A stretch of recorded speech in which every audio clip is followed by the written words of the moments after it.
ത്രിയേക ദൈവത്തിന് സ്തുതി. എല്ലാവർക്കും ഹെർമിറ്റ്സ് ടോക്സിലേക്ക് സ്വാഗതം. ഇന്ന് പുതുഞായറാഴ്ചയ്ക്ക് ശേഷം വരുന്ന ആദ്യത്തെ ഞായറാഴ്ച.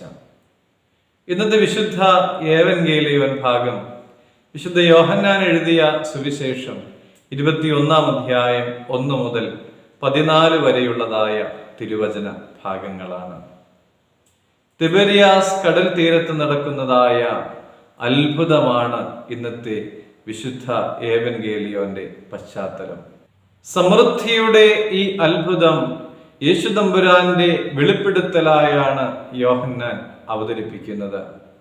ഇതുപോലെ സമാനമായ ഒരു സമൃദ്ധിയുടെ അത്ഭുതം കാനാവിൽ പ്രവർത്തിച്ചുകൊണ്ടാണ് യേശുതമ്പുരാൻ തന്റെ ദൗത്യം ആരംഭിച്ചത്. രണ്ടിന്റെയും പരിണിത ഫലം ഒന്നു തന്നെയാണ്: ശിഷ്യരുടെ വിശ്വാസവും കൂട്ടായ്മ രൂപീകരണവും. കടൽക്കരയിൽ വന്നു നിന്നുകൊണ്ട് യേശുതമ്പുരാൻ അവരോട് സംവദിച്ചപ്പോൾ അത് യേശുവാണെന്ന് തിരിച്ചറിയുവാനായിട്ട് അവർക്ക് സാധിച്ചില്ല. കാരണം അവർ മീൻപിടുത്തത്തിന്റെ അധ്വാനത്തിലാണ്. മാത്രമല്ല, രാത്രി മുഴുവൻ അധ്വാനിച്ചതിന്റെ തളർച്ച അവർക്കുണ്ട്. പോരാഞ്ഞ് ഒന്നും കിട്ടാത്തതിന്റെ നിരാശയും അവർക്കുണ്ടായിരുന്നു.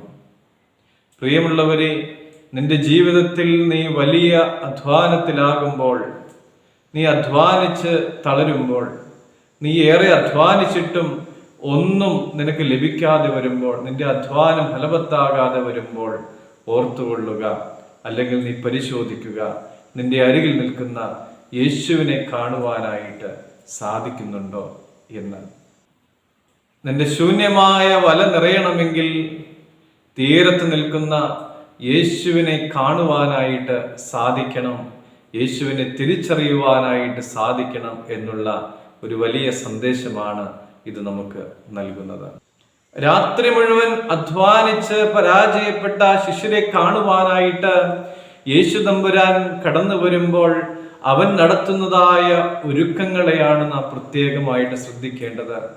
തീ കൂട്ടി അതിൽ മീൻ ചുട്ട് അപ്പമുണ്ടാക്കി അവർക്ക് വേണ്ടി കാത്തിരിക്കുകയാണ്. അവരോട് പറയുകയാണ്, വാ നമുക്ക് പ്രാതൽ കഴിക്കാം എന്ന്.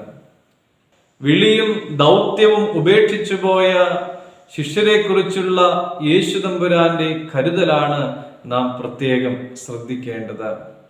ഈ കരുതലിന്റെയും കനിവിന്റെയും നടുവിലാണ് അത് കർത്താവാണ് എന്ന് അവർ തിരിച്ചറിഞ്ഞത്. നമുക്ക് യേശുതമ്പുരാൻ ഇന്ന് പറഞ്ഞു തരുന്ന ഒരു പാഠമുണ്ട്. നിന്റെ സ്നേഹബന്ധത്തിൽ, പ്രത്യേകിച്ചും അത് ഉലയുന്നതായ ഒരു അവസ്ഥയിൽ, നീ എന്നെ മറന്നിട്ട് പോയതല്ലേ, നീ എനിക്കെതിരായി നിന്നയാളല്ലേ, നീ എനിക്ക് പാര പണിത ആളല്ലേ എന്നൊന്നും ചിന്തിക്കാതെ നാം ചെയ്യേണ്ടത് കരുണയും കാരുണ്യവും കാട്ടുക എന്നുള്ളതാണ്.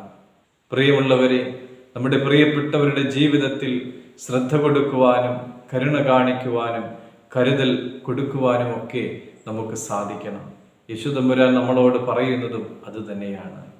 ദൈവം അനുഗ്രഹിക്കട്ടെ.